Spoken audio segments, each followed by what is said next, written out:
ఉత్తరం వైపు పడుకోవద్దు, ఉత్తరం వైపు తలపెట్టదు, ఉత్తరం వైపు తలపెట్టదు, ఒకటే గొడవ. ఎందుకు చెప్పరు? మనం ఉత్తరం వైపు తలపెట్టుకుంటే ఉత్తరం వైపు నుంచి చలిగాలులు వస్తాయి, దక్షిణం వైపు నుంచి చల్లని గాలులు వస్తాయి. తేడా గమనించండి. ఉత్తరం వైపు నుంచి చలిగాలులు వస్తాయి, దక్షిణం వైపు నుంచి చల్లని గాలులు వస్తాయి. ఎందుకంటే ఉత్తరం వైపు నుంచి చలిగాలులు ఎందుకు వస్తాయి? భౌతికం, వాస్తు. భారతదేశం హిమాలయ పర్వతం ఉంది, చలిగాలులే వస్తాయి. దక్షిణం వైపు నుంచి చల్లని గాలులు ఎందుకు వస్తాయి? దక్షిణ ప్రాంతం అంటే కేరళ, మలయ పర్వతం. అందుకే మలయాళం అంటారు. మలయ పర్వతం నిండా మంచి గంధపు చెట్లు ఉన్నాయి. అక్కడి నుంచి మంచి చల్లని గాలులు వస్తాయి, మంచి గంధపు గాలులు అన్నీ వస్తాయి.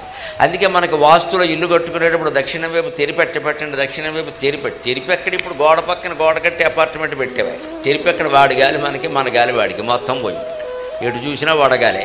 కానీ అది పెట్టుకుంటాం మనం. ఉత్తరం వైపు తలపెట్టుకో, ఏం కాదు, ఎక్కడైనా పెట్టుకో, అడ్డంగా పెట్టుకో.